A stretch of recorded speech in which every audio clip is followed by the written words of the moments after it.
Right. A very good evening to all of you guys. Hope you guys are doing well. Welcome to yet another virtual learning session in which we are continuing our discussion into Unit 1 of the GCE Advanced Level Economic Syllabus. Basically, Puta, as all of you guys know, Unit 1 is Introduction to Economics. So I thought of giving a very quick idea of Unit 1, so that today being the 6th virtual session we are having, right? So I thought just a quick reminder would be useful.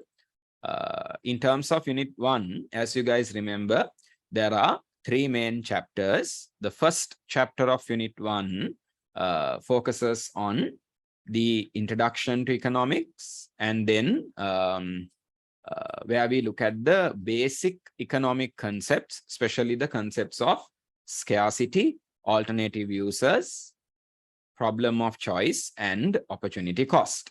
Then another important area in the first chapter of Unit 1,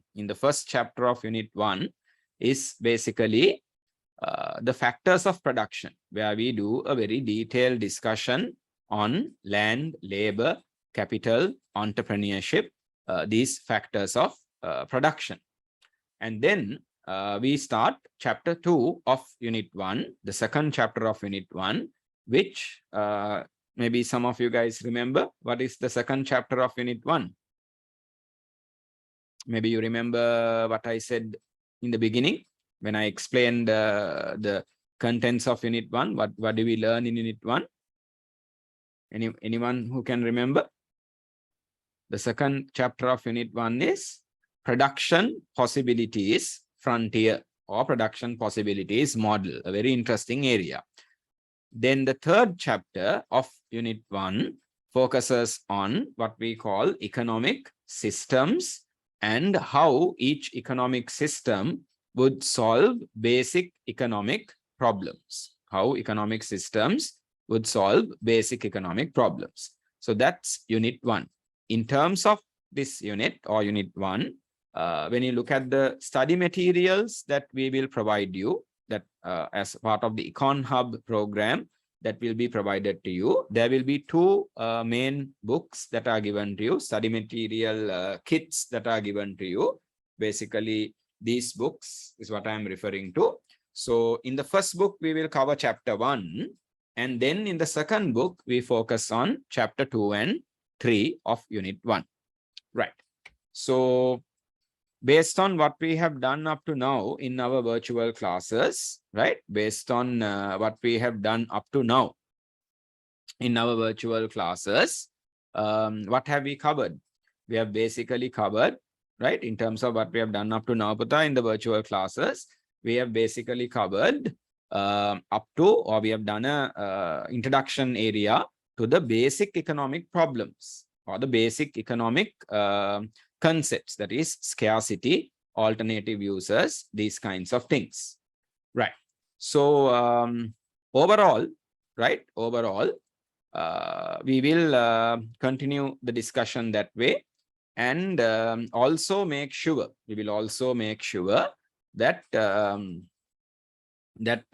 we spend a bit of time, right? That we spend a bit of time and ensure that we look at these basic economic problems in a proper or very comprehensive way.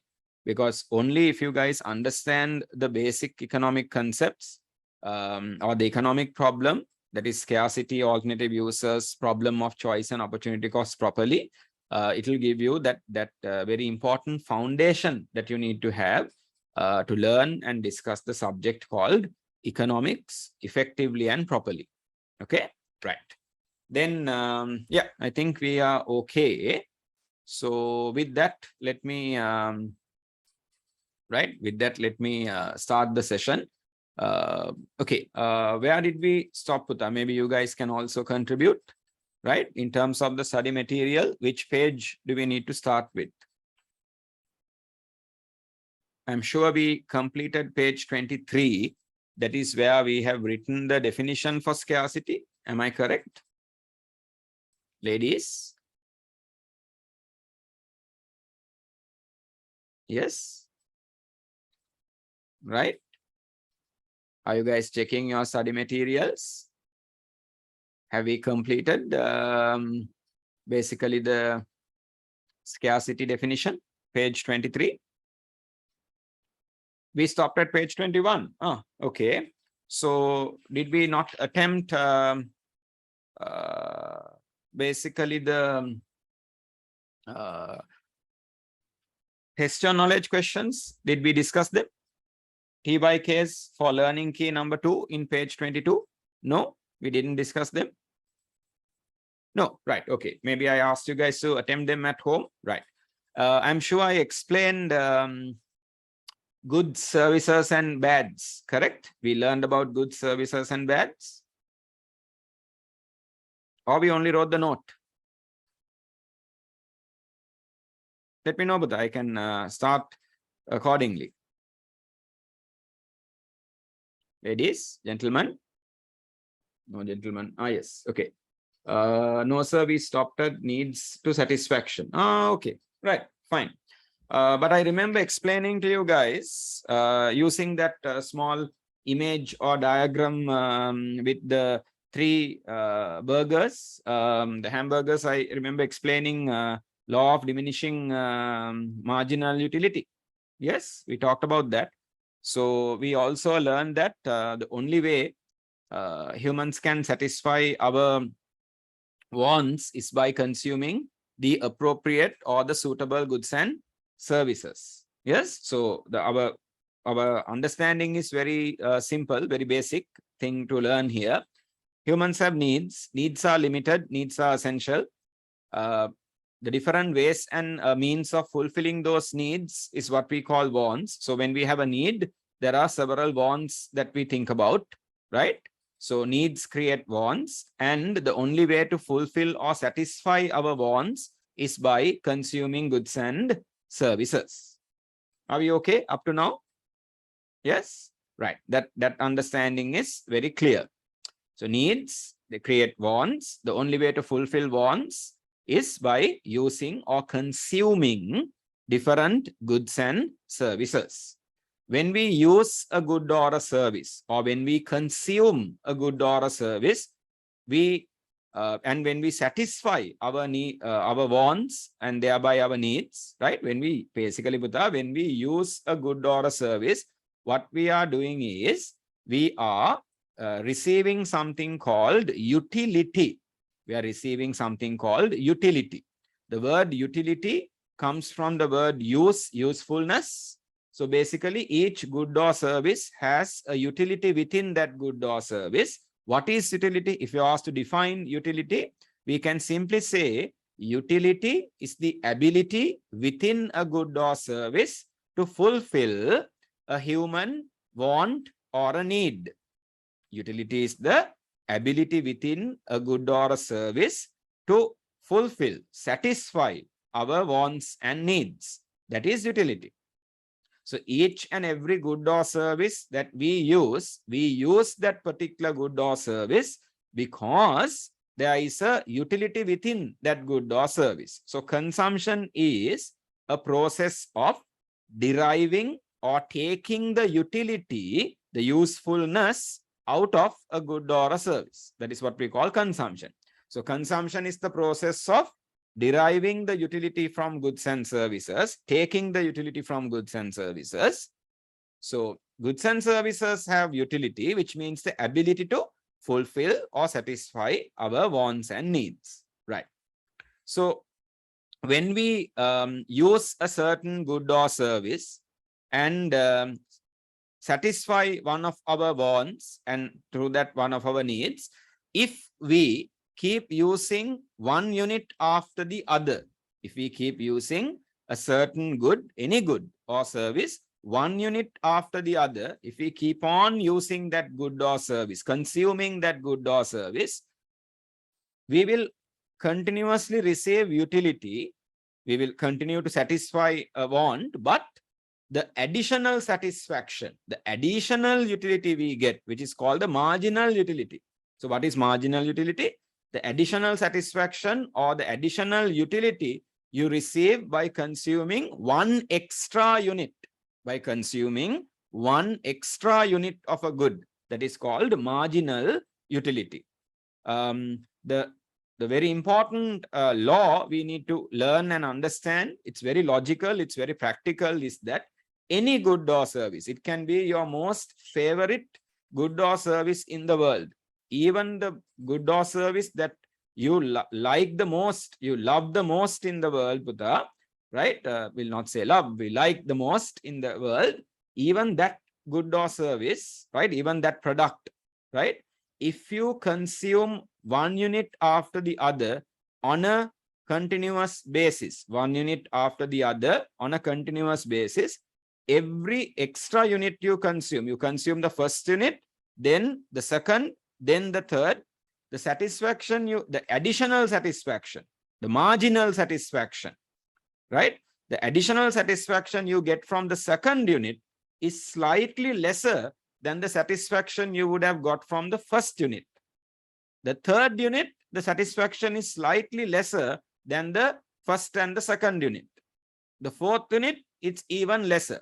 So this behavior, this real situation where the additional or the marginal utility or satisfaction we feel when we continuously consume a good or service, one unit after the other, this marginal satisfaction decreasing, gradually decreasing. So there's an English word for that, diminishing.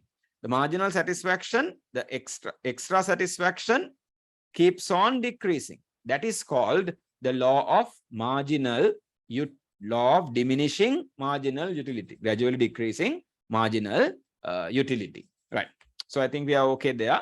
So with that, let's start then and learn very quickly, but in a very complete way. Let's learn goods, services, and in economics, when we say goods, what do we really mean, right? And then we will talk about a very interesting area called economic bads or bads, right?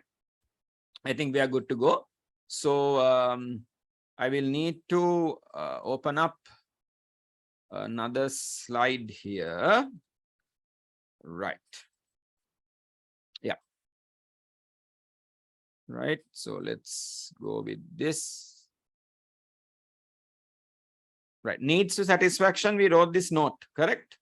You guys can see this on the screen. We wrote this note. Sudha, help me out a bit. Yes. Yes. Excellent. Brilliant. So that is what I explained now. And we looked at this diagram, I'm sure, where I talked about the law of diminishing marginal utility, gradually decreasing extra satisfaction, right? Okay. Right. Yes. Brilliant. Then we start here. So this is where we will, we didn't write the note as well, correct? We did not write the note as well. So we have to write the note. Yep. Ladies, gentlemen, we have to write the note. Yes or no? Yes, we have to write the note. Okay, we didn't write. Excellent. Right, so let me get this full screen for you guys so that you can see it clearly, and we'll quickly write the note. As we write, Putta, I will explain also so that we can be a bit more productive, effective. Right, so first let's describe goods. Now, can someone tell me what makes a good a good? What makes a good a good? I hope you guys understand my question. What makes a good different from a service? Tangible. Very good. Yes. Who was that? Khadija, sir. Right. Okay, but good for you. Very good. Sorry, the usual problem. When I'm on full screen mode, I've pinned only my screen, so I don't see who is responding. But brilliant.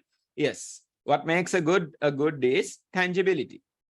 No? Or what makes a good distinguish itself? If that word is annoying, what makes a good different from a service? The main difference is anything that is a good is tangible and anything that is a service is intangible. What does tangibility mean, Putha? We can't touch, see, right? I'll bring on the note now, right? We can't touch, see. If we say intangible, sorry, if we say intangible, that means we can't touch, we can't see, we can't, taste sometimes, we can't smell. All of these are parts of tangibility. So goods are tangible. They are very physical, material in nature, right? Okay. So you guys can start writing also. Manage your space a bit and write, Putha, because we have to explain 3 things here. Goods, services, and bads. Okay, right. In page number 21. In page number 21. Okay, right. As you guys write the note, let me read this also with you. Anything tangible. So very important, anything tangible. So sometimes we can say physical or material. In some books, they say visible, that you can see, which this part is important, directly or indirectly provides a satisfaction. So if something is a good, right? If something is a good, now the meaning we give for the word good, right, is two points are important here, right? I'll highlight them for you. As you guys write, you can highlight also after you write. First thing is, when we say good, we mean generally tangible things, right? I'll explain the economic way of using the word good in a bit. Then, which can be directly or indirectly provide a satisfaction.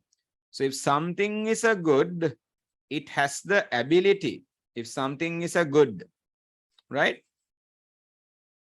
Right? If something is a good, it has the ability. It has the ability.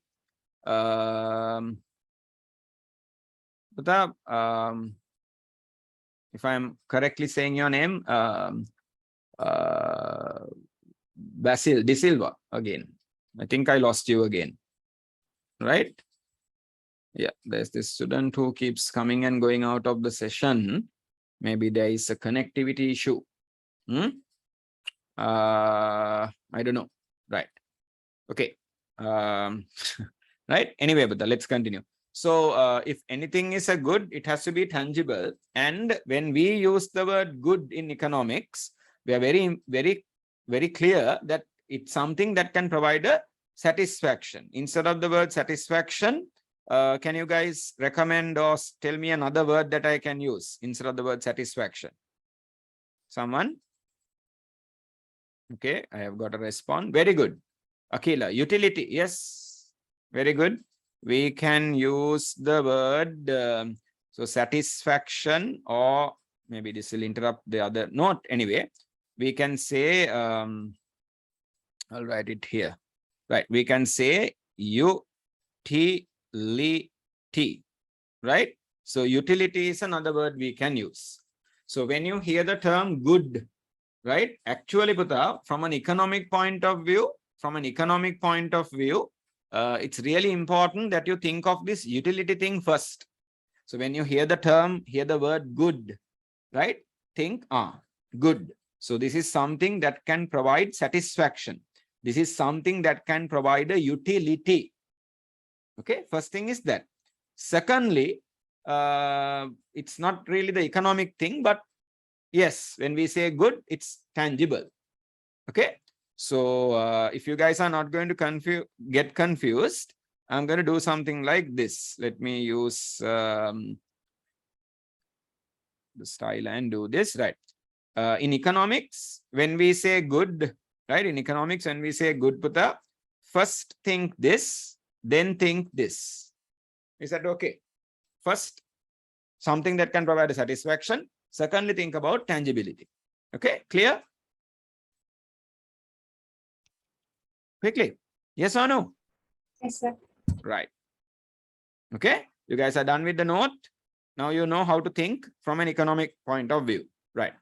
Then, what is a service then? Going with this idea, a service would be, again, now service is also something that can give us a satisfaction, obviously.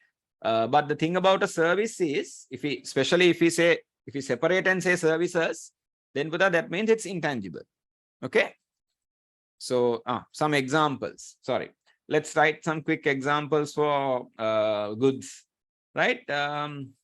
You guys know this word commodities, no? You have heard this word before. Some people use this word as another word for a good. When they want to say good, they say commodities.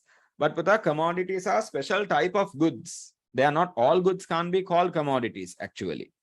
Right?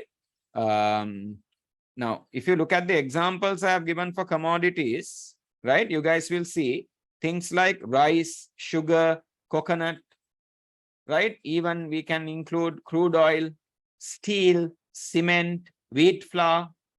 We can include more things. All of those are commodities, right? So it's not only things you eat, even cement, steel, crude oil. Hopefully we don't eat those. Those are also commodities. What do all of these things have in common? When it comes to these things, what do all of them have in common? There's a certain point there. While you guys are quickly writing the examples, can you think about what makes these things commodities, or what is the common feature they have? Sugar, rice, coconut, crude oil, steel, dal, wheat flour. Anyone? No? The thing about these things is yes, let's see. I'm getting an answer. Brilliant. Raw materials, Shira, yes.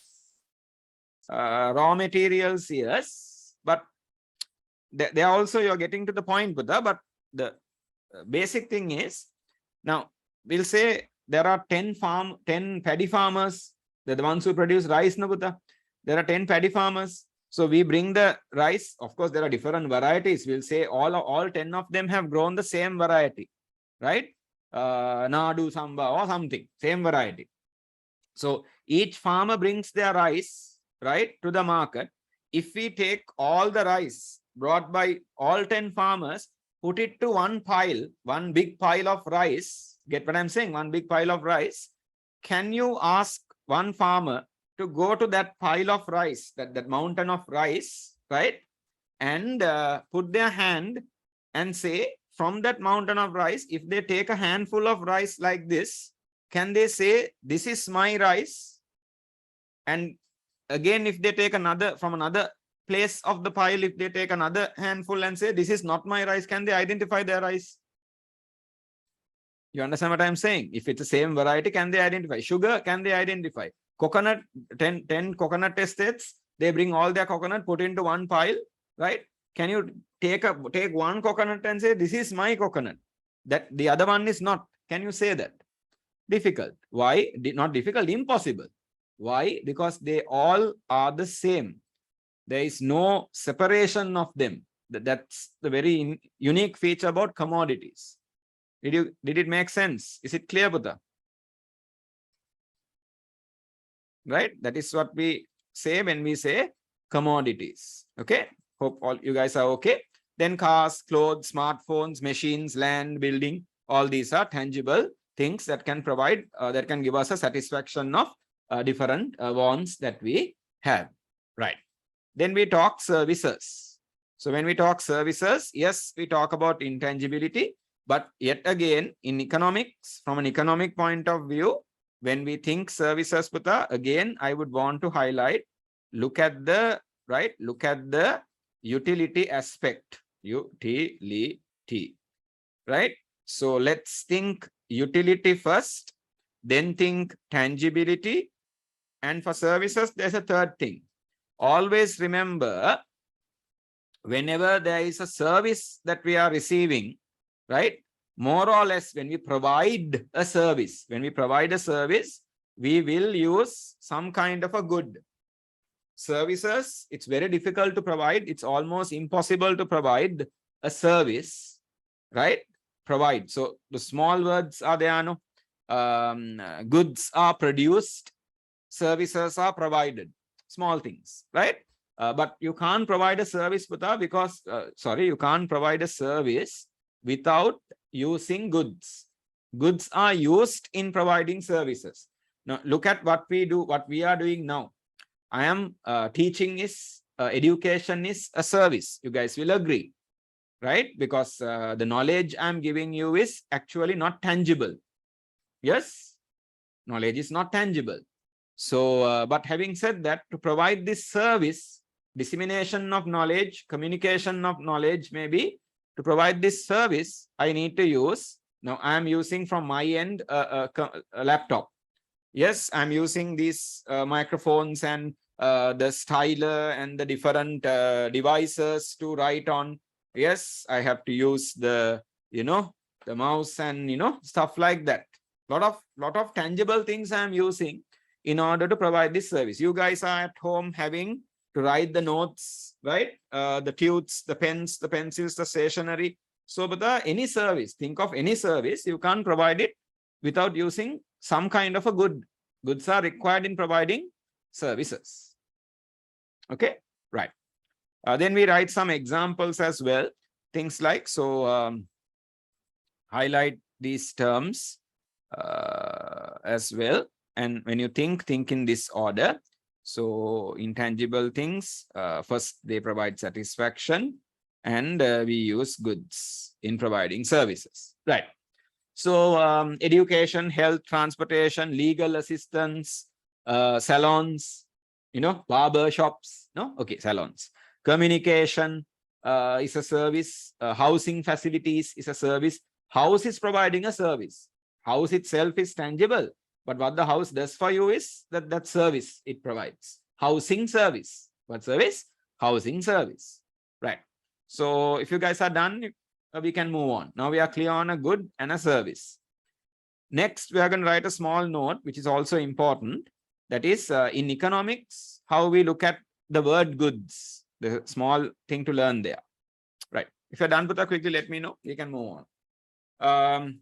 I wanted to say this after we have started the class and gone into this. Right. Okay. Some of you guys are done. A few more of you, if you can tell me if you are done, that gives me an idea, Putha. I can move on. While you guys are writing this, I'll quickly say this. Today, I'm trying to share some bad news, actually. I know you guys will get disappointed now, but this is unavoidable. That's why I'm doing this. Today, Pata, I will have to finish the session about 20 to 30 minutes early, right? I know it's very disappointing for you guys. Please excuse me for today because these are live sessions. I can't do anything. When there's something unavoidable, I have to attend, right? So that's why. Please excuse me. Only for today, I will be finishing the session about 20 to 30 minutes early. Okay, around 5:30, we'll say. I hope you guys will understand, and I hope you will explain to your parents also. I do sincerely apologize. I will try to do a bit more with your permission, of course. Next week and week after, we'll try to catch it up. Right? Are we clear, Buddha? Are we okay? Right. Okay. So, right. So done. Let's move on then. Yeah. Right. Let's move on. Good services, bads. Now, this is a small thing I want you to be clear on, right? You can write this, Putha. It's in blue color. You guys know it's something we have to write. In the study of economics, the term or the word goods, right? So, let me be very clear on this. The term or the word goods is sometimes given a broad meaning which includes services. So when we say goods in economics, it says sometimes. I would, of course, say, right, not sometimes. I would say most of the time. I might even say in the study of economics, the term or word goods is, I would say, generally, meaning most of the time, given a broad meaning which includes services. So when we say goods, right, when we say goods in economics, so from an economic point of view, think not only tangible goods, also think intangible services. Also think intangible services. Is that clear?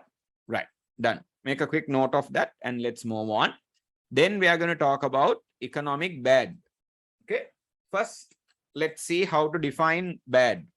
Let me ask you guys a quick question. It's top of your mind, this knowledge is, we just learned it. When you hear the word good, when you hear the word service, what is the first thing I said you should think about? What is the first thing that should come to your mind? I want you guys to respond, of course. When you hear the word good, when you hear the word service in economics, what is the first thing that comes to mind? Satisfying a need or want. Okay. Anyone else? What is the first thing that should come to mind when you hear the word good or service in economics? Utility, very good. Satisfaction, brilliant. Yes, excellent. Yes, some of you guys have responded. Good. So, good. Now we know, okay, now we know most of the time in economics, when we say goods, we not only mean goods, we also mean services. So, broadly the word good in economics, when you hear the word good or goods in economics, when you hear the word good or goods in economics, right? What should come to mind? What should come to mind is the ability, or it's something that has the ability to provide utility or a satisfaction. Utility or a satisfaction. Good. When we say good, that is what we mean. So then what is a bad? Bad is the opposite of a good. So if a good is something that provides utility or satisfaction, what is a bad? If a good is something that provides utility or satisfaction, Buddha, and the bad is the opposite of a good, English no there, good, bad. So what is a bad then? When someone says bad, what should come to mind? What does a bad do? Do not provide utility. Okay, yes. We can actually go to the opposite of utility. Opposite of utility is either we say, what is the opposite of satisfaction? Okay. Khadija, you're there, but small difference in the word. That's all, Buddha. Opposite of satisfaction is dissatisfaction. Opposite of utility is disutility or negative utility. Get it? So anything that provides us a dissatisfaction, disutility, negative utility is called a bad. Get it? Right. So when we define a bad, we say anything that provides or anything which provides a negative utility. Here we go. Dissatisfaction or disutility. All the words give the same meaning, right? Okay. I'm writing things all over the place. Right. I'm trying to get the highlighter. Right. Here we go. Negative utility, dissatisfaction, or disutility. These are the words that should pop up in your mind when you hear the word bad. When you hear the word bad. Okay? Right. Or economic bads. Right. And then it says a bad has a negative demand. Negative demand at zero price. Zero price meaning what, Buddha? Zero price meaning the good is given even if these goods are given free, right? We don't want them. Not only we don't want them, we want to get rid of them. So demand is, right? So when someone is making a demand, right, in terms of, or from this person's point of view, right, from this person's point of view, demand is when you want the good, you're asking for the good. The good comes your way, demand. So then what is a negative demand? Negative demand is, right, if the demand is negative, that means opposite of demand. Negative demand, if you have a negative demand for a good, that means you don't want the good, you want to get rid of the good. It goes the other way. You want to get rid of it. When you want to get rid of something, you say you have a negative demand for it. These are economic bads are things, even free of charge, you don't want them. You are willing to pay a price. Listen carefully. You are willing to pay a price to get rid of economic bads. Get rid of economic bads. Get them out of your house or out of your life. Right? So even if they are free, economic bads have not a demand, they have a negative demand. They have a demand, negative demand, opposite of demand. You want to get rid of them. It goes out. Right? And sometimes to get this negative demand done, meaning get rid of the product, you are actually willing to incur a cost. You are willing to spend some extra amount of money to get rid of them. Right. This will, and also in some textbooks, in local advanced levels, we call it bads. In some textbooks I have seen, they use the word nuisance goods. What are they called? Sometimes they are called nuisance goods. Read it carefully, not nonsense goods, nuisance goods, because they clearly create a nuisance for you, dissatisfaction for you. Right. So what would be ideal examples for economic bads? Think of something. Right? Maybe momentarily you might have seen I brought something accidentally on the screen. What are good examples of economic bads? Ladies, what are good examples for economic bads? What could be good examples for economic bads? Just think. Right? While you guys quickly think about that, just give me a minute. There's this student who keeps coming in and out of the session. I just wanted to inform the coordinator if there is some connectivity issue or whatever, just to look at it. Right? Have a look at that. So give me 1 minute. Right? Think of some examples meanwhile for economic bads.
Right. Now, okay. Right. So one of Khadija, you have given I think an example for an economic bad. You talk about price inflation. Yeah, okay. The impact of inflation could be considered as an economic bad, but end of the day, it's while I am agreeing, I am saying yes, that can be an example for an economic bad, inflation. But the thing is, in economics, this is my very amongst my students, right? It is famous. Something that I always say when we learn inflation in unit 7, we will learn inflation. I always say inflation is a necessary evil. Inflation is a what evil?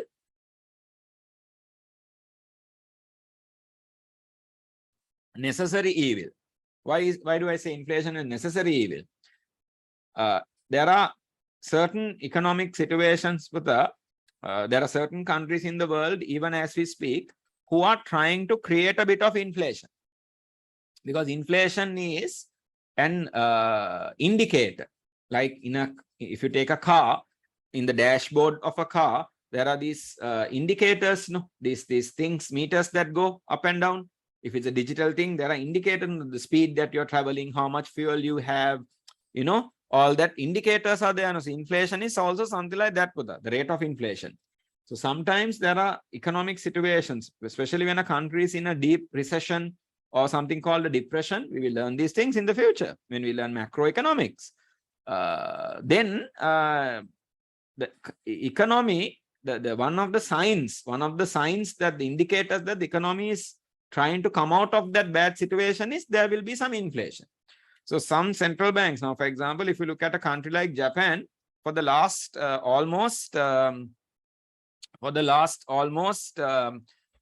more than 15 years, Japan has been trying to create a bit of inflation.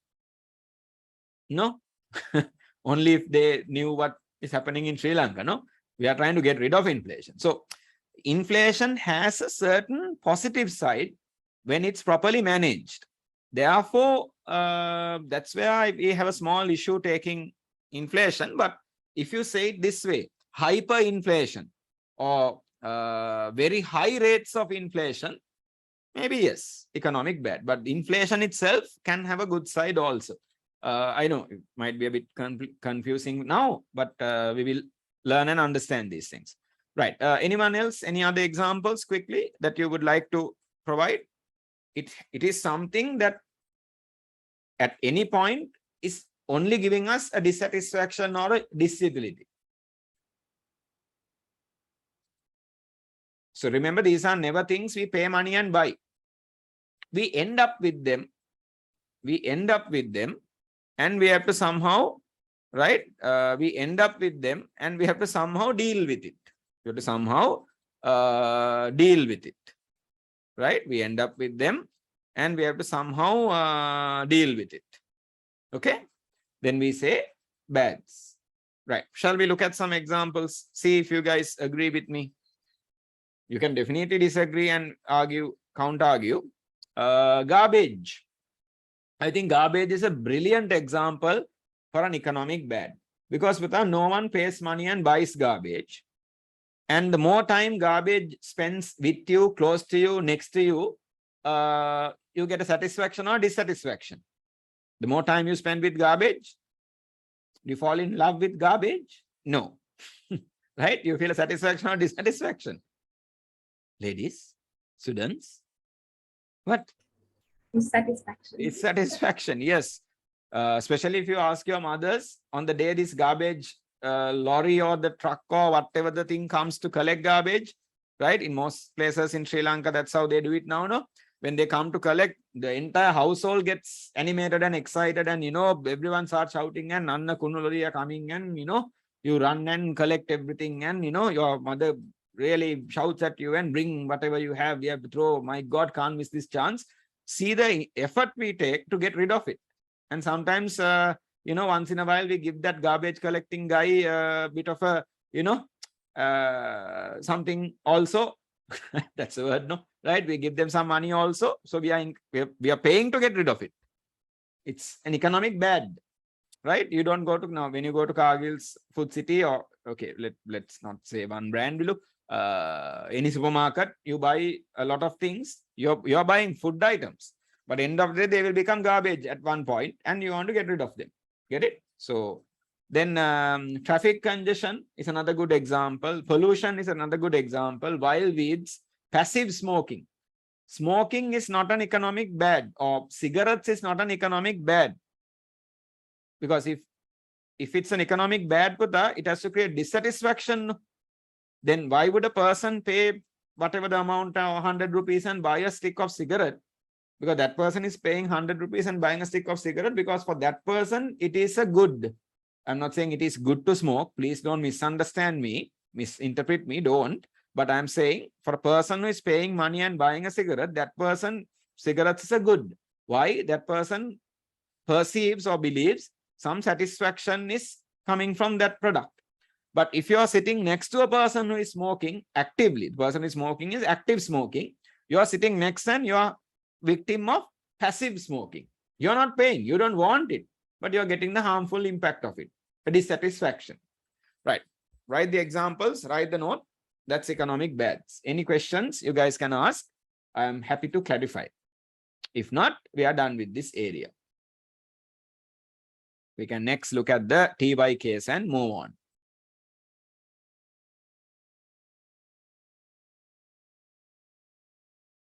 Okay. Let me know, Buddha, give me some indication that you guys are done. I can go to the next slide.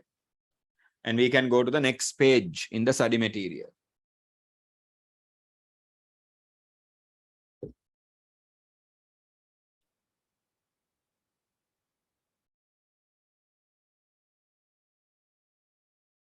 Okay. Few more of you. Right. Yeah, I think we are okay. So remember some good examples for bads. Okay. Right. Okay. So I need to now go to the study material actually to do the TY case. Right. Hopefully you guys can see the study material now on the screen. Yep. Right. There are two TYK questions in page number 22, Learning Key 2, test your knowledge questions. First one, name two examples each for the following types of human needs. I am very confident that you guys have answered this question, and I also am very confident that you guys can check your answers, because for each of these types of needs, I have given examples in your study material. So please make sure that you have captured some of those examples in your answer. That's the requirement. With examples, Putha, sometimes it's good to be careful.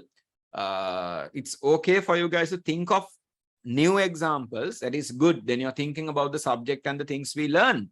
But at the same time, if you don't think of the right example that fits the characteristics of whatever the concept, then Buddha, you might have a problem, because your definition of the concept will be right, but your examples will be wrong. That causes a bit of an issue in the exam especially. So my recommendation is always, I'm not asking you to memorize this, but I'm asking you to remember, right? So someone might ask, so what's the difference? I believe you remember things that you understand. You memorize things, even that you don't understand, you can just memorize, right? So I believe that you should remember some standard accepted examples. Then it will be very safe for you when you write them in the exam or as an answer for a question.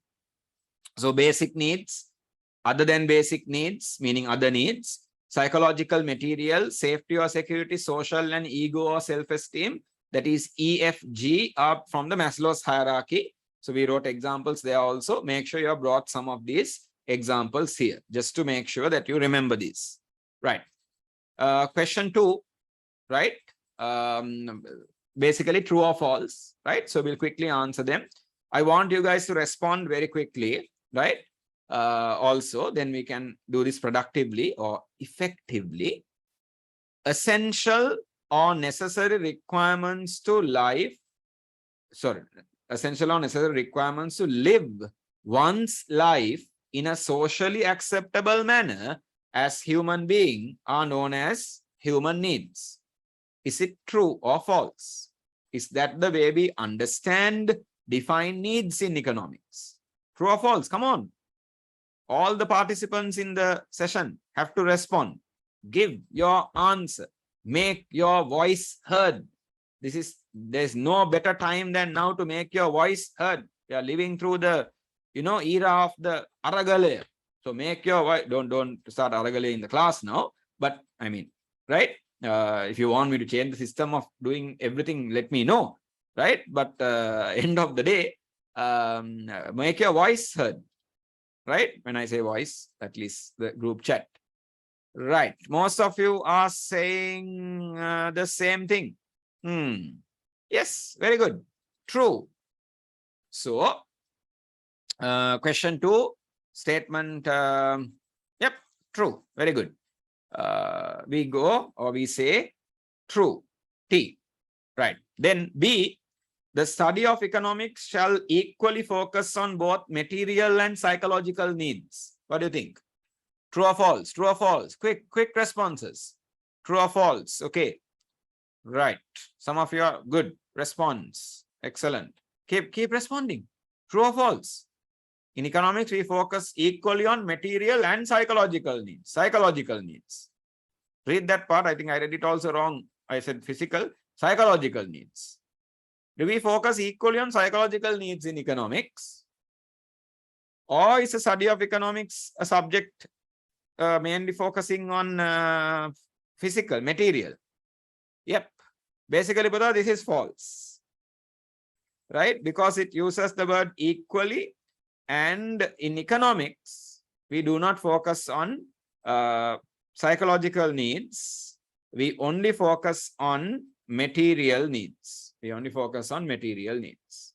Right? Then human, because only the material needs can be satisfied using goods and services. That's why. Then C, human wants are created through needs and not the other way around. So wants create needs. So we have wants first and then we have needs. True or false? True or false? Do we have wants first or do we have needs first? What do we have first? Needs. Okay. Then true or false?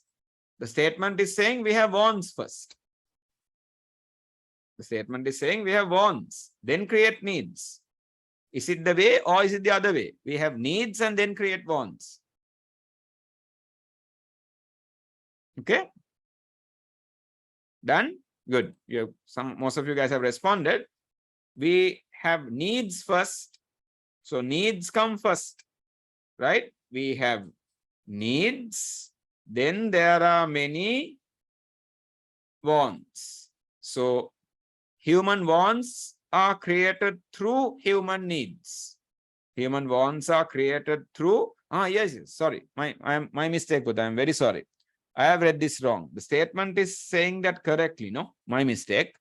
I'm extremely sorry. Right? So I'll use the red color now. Right? It says needs come first. Needs come first and wants come second. That is what the statement is saying. So it's actually then true. Yeah. I read it wrong. Sorry. Human wants are created through human needs and not the other way around. Brilliant. That's correct. True. D. Okay. Right. Sorry if I confused you. D. The main difference between human needs. Main difference between human needs. Right? Main difference between human needs and wants is that needs are unlimited. And wants are limited. Problem, no? False. Yes. Very good.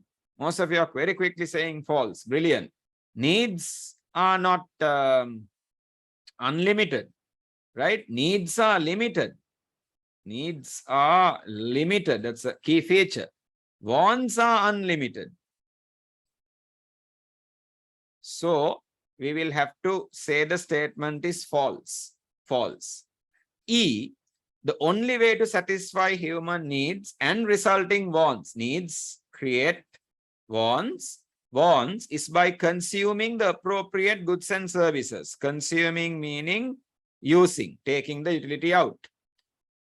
True. Very good. Most of you have responded correctly. True. F. The main difference between goods and services is utility, satisfaction, and dissatisfaction. My God, it is false. Very good. False. when you want to say the difference between goods and services, the concept is tangibility. That is the concept, goods and services. If the comparison is goods versus services, then tangibility. So it's false. The main difference between good and bad, if you want to compare between good and bad, goods versus bad, that's when you talk about utility. Utility. So here it says tangibility, problem, false. If you can take what is said in statement F and bring it to statement, G to F and F to G, if you do a swap, they are both true, but they're not given that way, right? So I think you guys are perfectly okay with all this. So your knowledge is tested and it's perfected now. Brilliant. Let's move on. Now let's talk the most important area in our discussion up to now. What is that? The economic problem, right? The economic problem, basically the central economic problem. Let's go into this. I'll jump back to the slides, right? Quickly. So let me open up 1.6. Right. Okay. Goods, services, bads, anything tangible satisfaction, anything intangible satisfaction, and using goods to provide them. Bads, anything that provides negative utility, dissatisfaction. Just a recap. Okay. Then we talked about, I am in the wrong slide. Let's go here. Let's talk scarcity now. Right.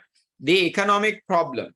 If you think of the economic problem, right, as a jigsaw puzzle, it has 4 components. It has 4 components. Let me find a color where you will see when I use it in any of these.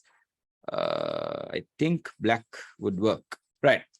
So it has a 4 pieces in this jigsaw puzzle. When you put the 4 pieces together, you see the economic problem. That's a picture, right? First, second, third, fourth. These are the 4 pieces. Can you guys enlighten me as to what is the first piece in the economic, the puzzle called economic problem? I said this about 3 times in the beginning today, in the introduction part to today's session.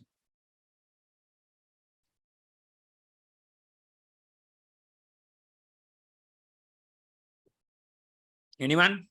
Just give an answer, but don't worry about getting it right, wrong. Who cares? Right? We are learning. What do you guys think? Yes? Okay. What are you guys thinking? Very good. Net me, what you have said is correct. Anyone else? Group chat, microphone, audio, answer. Go on. When you answer with audio, either before or after the answer, just mention your name. Then my life becomes a bit easy. Right? Anyone? Anyone else? Netme has given a correct answer. Anyone else who would like to take a go at it? Number 1? No? Ayyo. Right. Very good. Hasini, brilliant. Number 1. Okay, number 1, Putta, is the central problem in economics, the fundamental problem in economics, the base of economics. What? Economics is a science of what? Scarcity. Number 1 is scarcity, right? Number 2, what is number 2? Scarce resources most of the time have something called ALT's alternative uses. Alternative uses. Number 3, when you have scarce resources with alternative uses, we have to face a problem known as anyone? Choice, sometimes called trade-offs. Choice or trade-offs. Number 4, I think all of you guys know. I think I'm going to get some responses for number 4. Scarce resources, alternative, very good. Akila, correct. Amani correct, Christine correct, right? We are going to end up with, when we have scarce resources with alternative uses, and when we have to make choices, we are going to end up with Nuha correct, brilliant. We are going to end up with Amani, I think I said both names, right? Correct. Hasini, correct. Khadija, correct. Brilliant. We are going to end up with, I know all of you know this, OPPT is opportunity. We are going to end up with opportunity cost. We're going to end up with opportunity cost. So, Bata, our economic problem is a combination of these four pieces, these four concepts. So, our job is to take the required and the right amount of time and put the best effort we can and be absolutely crystal clear on these concepts. Okay, right. When you learn these concepts, I would, if I was you, if I was you, that's always a good way to guide you guys. If I was you, this is what I would do. My main focus, my main learning objective, learning outcome would be, right? Yeah, let's call it that. Learning outcome, right? My main learning outcome would be, right? Number one, I would want to know how to properly, right? Define these concepts, how to properly define definitions, all right? Definitions. Because at your level, Buddha, which is A levels, right? More than anything, what they test is definitions. Okay? Definitions. First thing, I will make sure I do that. Second learning outcome is each of the four, how to define them perfectly. What is the proper way? What are the words I should use? Next, I would want to know, right? Their features, or sometimes we say characteristics or features. Thirdly, I will want to know the link between them, how the puzzle is completed, how do I put the pieces together, the link between scarcity, alternative uses, choice, opportunity cost, that's also tested and very important. So if I can get these three things done, if I can tick these three things confidently, then my learning outcomes are done. Definition, features or characteristics, link between the concepts. Okay, right. Shall we? Let's start with scarcity. Okay. This diagram here, this small illustration, which is not a very attractive, vibrant, looking one, bright looking one, but it does the job. It really talks about the basic idea of scarcity. Basically, what is scarcity? Scarcity is when you compare the resources with the wants, where we realize we do not have enough resources, right, to satisfy our wants. Basically, Buddha, what happens is, right, here we have the resources, land, labor, capital, entrepreneurship are the resources. Time is a resource, right? Mainly four things, the four production factors, the resources, land, labor, capital, entrepreneurship. These resources, the real concept, the idea is this: these resources we use them and produce goods and services. We produce goods and services. Then we bring these goods and services and we exchange. I hope you guys can see that part. Basically, we have to, once we produce goods and services, we have to exchange goods and services, right? Right. We have to, I think this will be clearer. Yeah, somewhat. We have to exchange goods and services. That is what we do in markets. In different markets, we exchange the goods and services. Once we have produced and exchanged the goods and services, right? End of the day, what we do is we consume goods and services. When we consume goods and services or consumption, what do? We satisfy our needs and wants. We satisfy our wants, right? Here the word wants is there. I'll write it here again. We satisfy our wants, and by satisfying our wants, we end of the day satisfy our needs, because needs are the one that creates wants. So that's the process. Now to do this, to satisfy our needs by satisfying our wants, we have to consume goods and services. Goods and services, we have to purchase, exchange in markets. For goods and services to get to the market, we have to produce them in the first place. So in order to produce goods and services, right? Number one, number two, number three, consumption. And number four is satisfaction of wants. And we end up with the satisfaction of needs. So to go through that process, Putha, that is what we are trying to do in economics. To go through that process, first and foremost, we have to produce goods and services. Earlier, we learned that the only way to satisfy human wants is by consuming the appropriate goods and services. Such goods and services have to be produced. Then we can exchange them. To produce goods and services, what do we need? We need the resources. We need the land, the labor, capital, entrepreneurship, time, all these resources we need. Mainly land, labor, capital, entrepreneurship. The problem is, Putha, when we look at the wants on one side, when we look at the, right? So here we have the resources. We have the resources. Here we have the wants. So when we look at the wants, you can see the side with the wants is very heavy because we have overflowing wants. What do we call this overflowing? We don't call them overflowing wants. We call them unlimited wants. So we have resources. Now, don't get me wrong. Every country in the world has land, labor, capital, entrepreneurship, resources are there. But the problem is, once we compare the resources or the stock of resources we have, stock of productive resources we have. What is productive resources? Resources we can use to produce goods and services we can use in production. So when we compare so we use a word here, Putha. When we compare our stock of productive, right? That comes from the word production.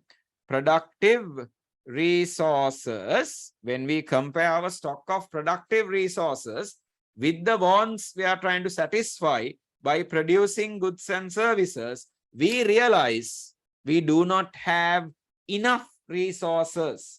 We have an inadequacy. We have an insufficiency. Let's use that word. We have an insufficiency, or we have a limitedness. The economic word, we have a scarcity of resources to produce all the goods and services to satisfy wants. So we remove the word goods and services a bit, and we say scarcity is the problem where we do not have enough resources, or we have a limitedness in resources in comparison to our unlimited wants. Clear? That's the problem. That's what scarcity is all about. Clear or not? Are we okay? So now when you hear the, right, when you hear the word scarcity, you guys know what to think now. Right? I went through the entire thing and I summarized it for you into one line. Right? So the one line is scarcity is what then? The limitedness of resources in comparison to unlimited human wants. Done. Scarcity. Of course, when we define this, we might need to bring a bit more words, but just to remember, that's scarcity. Okay? Right. So, but let's move on.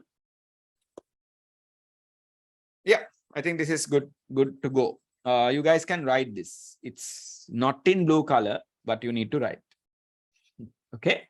Right. So the first point is, if you can write it in a point form, it's not wrong, but it's better, Putha, if you can write it in a paragraph-like thing, to separate things, if you can write. Anyway, page 23, under the heading scarcity, if you can write this, please. So we say scarcity in economics, right? Scarcity in economics is the limitedness or inadequateness of the available stock of productive resources. We talked about those, no? Productive resources, in comparison to available, meaning at that point of time, no, available, whatever we have, productive resources, in comparison to unlimited human wants of a given society. Unlimited human wants of a given society.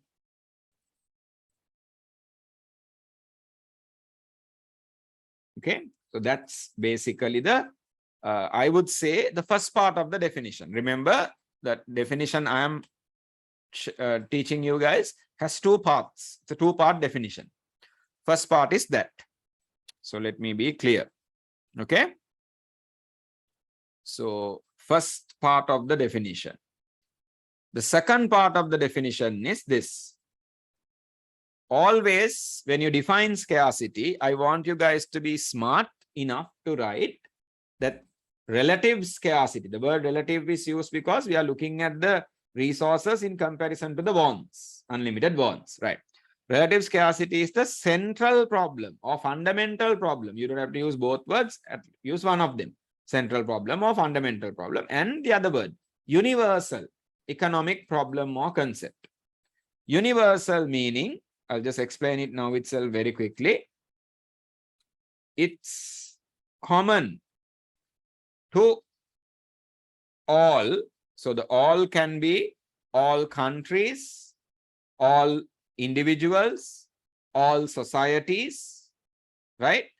All institutions, organizations, whatever. Common. Scarcity is a common problem.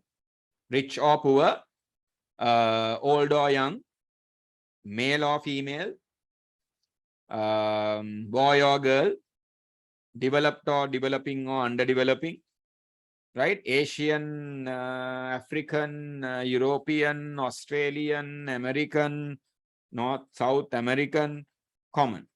Doesn't change. Common problem. Get it? Right. Central problem because scarcity is the, we say, reason for, okay, very quickly. Scarcity is the reason for all other, we can say, economic problems or concepts. It's the starting point, the central issue. Because scarcity, everything else happens, right? So I think we are clear. Now, one more thing I want you guys to do. I said there are 3 learning outcomes. First one is the definition, which we have done now for scarcity.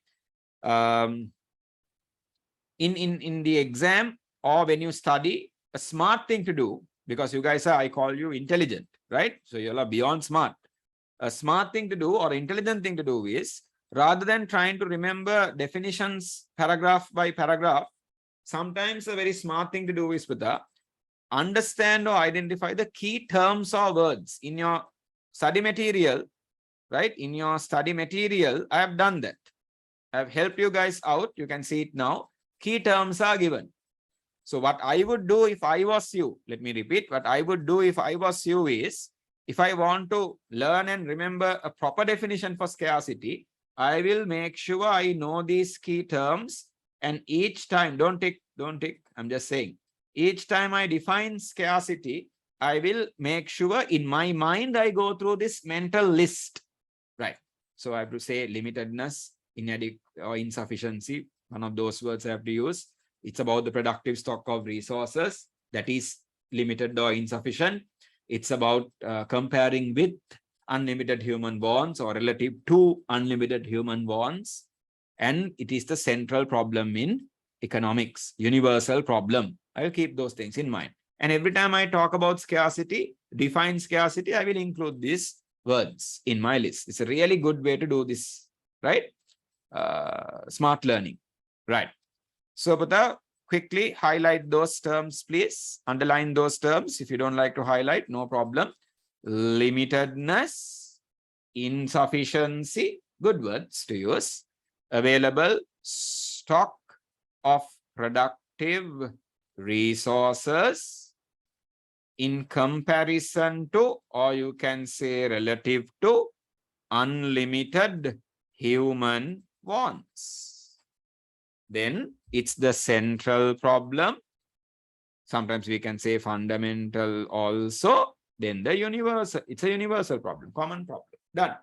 This is how each time, every time, you guys will write a definition for scarcity. Now we know how to define scarcity. Done. So, but the simple concept is this, no? Scarcity is always a limitedness or a insufficiency of resources in comparison to the unlimited wants. If there is no want, and if the wants are not unlimited, there is no scarcity. Every country has resources, enough resources every country has. The problem is when you compare those resources with the wants is where the problem of scarcity is born. It's created. Right? Scarcity is not absolute. Absolute meaning we are not saying we don't have resources. There are some resources, Putta, they have absolute scarcity. That means whether you compare with wants or not, they are limited. Such as maybe things like diamonds. No, diamonds is a absolutely scarce resource, no? Right? But most of the time, if not majority of the resources, we have enough. We have enough resources. The problem of scarcity, or we realize we don't have enough, is when we compare with the wants. So when you define scarcity, the most important word is actually wants. When you compare with wants only, you get the problem. Only then you get the problem of scarcity. Right? Okay, so we say scarcity is not an absolute concept. Scarcity is a relative concept, relative problem. Compared to wants, we have a problem. Insufficiency or limitedness of resources. So that's very important to understand that scarcity is a relative concept. Maybe we will talk about this in unit. We will talk about this in unit 2. Just something interesting. I might have mentioned this earlier. In economics, we have this thing we call the paradox. Paradoxical or paradox meaning when something is opposite than the logic or opposite than what we expect it to be, then we say paradoxical or paradox. Opposite. Right? So now, for example, the paradox I'm talking about here is, we call it the water diamond paradox. Water and diamonds. You know diamonds, right? Ladies, diamonds, right? Water diamond paradox. What is this water diamond paradox? See, Putta, for human life, human survival, we learned water is a basic human need. Water is a basic human need. We cannot live without water. Can we live without diamonds? Can we live without diamonds? Yes. Yes, ladies. I know a bit difficult, but we can live without diamonds, no man. Right? We need to have water. We will die without water, but we can definitely. No, I have never heard of someone dying. Maybe there has been people with a heartbreak. They have died that they don't have a diamond or whatever. But I have never heard of a person dying because they didn't have a diamond. Right? We don't have to kiss a diamond every day or whatever. No. Right? Water we need. Okay, if water is essential for life and diamonds are absolutely non-essential, diamonds is an absolute luxury. My question is this: why are diamonds that are not essential for our life 100 times, 1,000 times more expensive than water? Why is water so essential for our life, so cheap? Get the point? That's called the water diamond paradox. If water is so essential, it shouldn't it be the most expensive thing? And if diamonds are non-essential, why are diamonds so expensive? We learn this in unit 2 when we learn about demand and supply. For now, think about it. Right. Water diamond paradox. Okay, moving on. Scarcity. We are defining scarcity. These 2 points are given as special notes in your study material. Right? Special notes in your study material. Putta, can one of you or all of you do me a favor? When I start teaching, I keep teaching. So I wanted to finish the session a bit early. There are people who are expecting me to finish the session a bit early, right?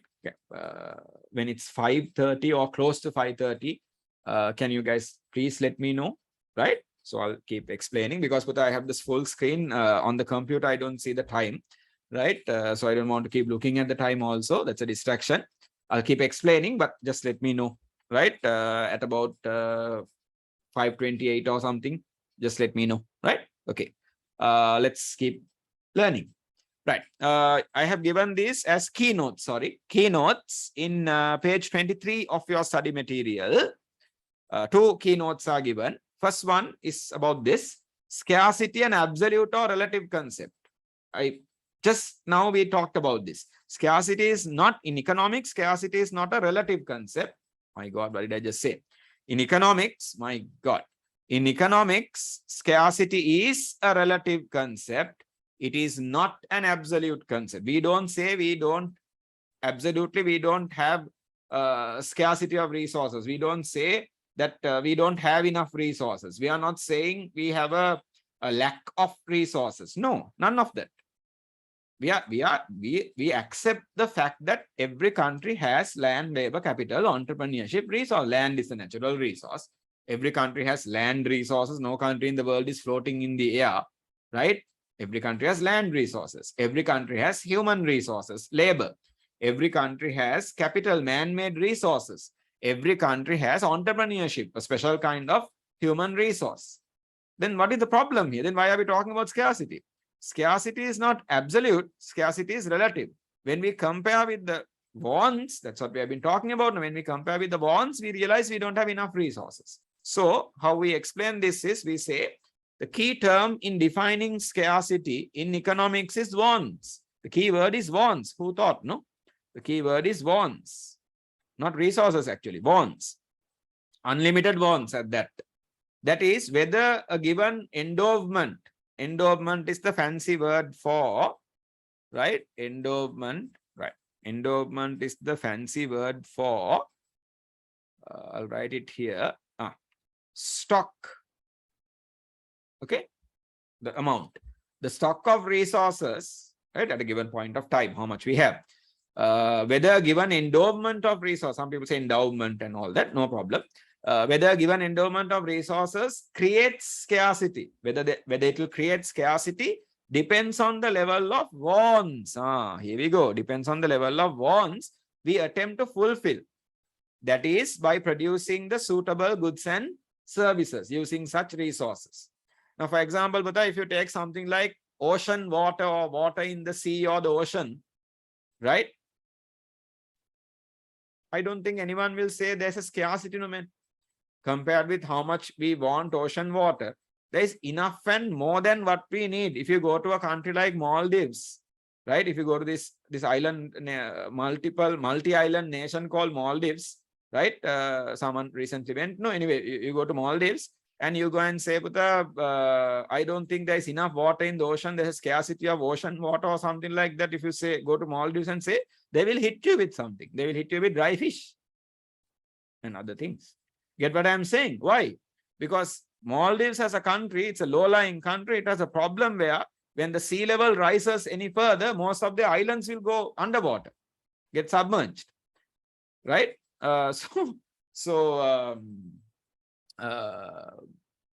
Ocean water is not a scarce resource. Why? Because scarcity is a relative concept. We only say the resources are scarce compared with unlimited wants, right? Therefore, scarcity should be defined in relative terms, right? Or scarcity is a relative concept. Very important. Our definition is correct. If you take our scale example again, we have wants, we have unlimited wants, then we have resources. Compared with our unlimited wants, we realize resources become limited. Get it? So we have resources, we have wants are unlimited. We look at the resources and compare with the wants, then realize we have a problem of relative limitedness. So we have the problem of scarcity. Get it? Scarcity, relative concept. Second point I am making there is, in every society in the world, there are two reasons for scarcity to be there. What are these two reasons? There's nothing new to learn. We already know this. There are two, the word I would like to highlight here, you guys have this note, is two characteristics, societal characteristics. Human society, right, has two characteristics. Societies, which is universal, common, right? Human societies, yes. Two characteristics of human society that makes that creates the problem of scarcity. The foundation of scarcity is there. That is human wants. So simple, Buddha, we know this. Can quickly highlight these words. Human wants unlimited. Human wants naturally are unlimited. Second problem, or the second reason, is the stock of productive resources. Stock of productive resources held by the society that we can use to produce goods and services, satisfy the wants, is limited. Of course, compared with the wants, is limited, inadequate, insufficient, all those things. Right? At any point of time, if you do this comparison, you will see this. At any point of time, you do this comparison, you will see this. Okay? Got 3 messages. Time. Thank you very much. Okay? Right. So highlight these things, Pata. And yes, so let me ask you guys, are we okay? I know we speeded up a bit last week, but this week, because I have to finish the class a bit early, we have done a bit of less work than we normally do, right? But I'm sure you guys will be generous and kind enough to excuse me only for today. And next week we'll do a bit of catching up also, right? So in page number 24, what I want you guys to do is take a bit of effort, Putta, and I'll spend a bit of time and go through the characteristics of scarcity, think about those, and 3 very important conceptual differences. Scarcity and poverty. Scarcity and might be the order is different. Okay. Scarcity and poverty. Anyway, scarcity and shortage, scarcity and efficiency. Most of the time, people get these things confused. They think poverty and scarcity are the same. No, it's not. They think, other students, I mean, shortage and scarcity are the same. No, it is not. 2 different concepts, conceptually different. They think inefficiency and scarcity are the same. No, they are not. They are different. So go through those small notes I have given, and next week we'll have a productive session. So with that, I'm going to sign off, wind down today's session. Let me stop the recording, and then we will conclude the session.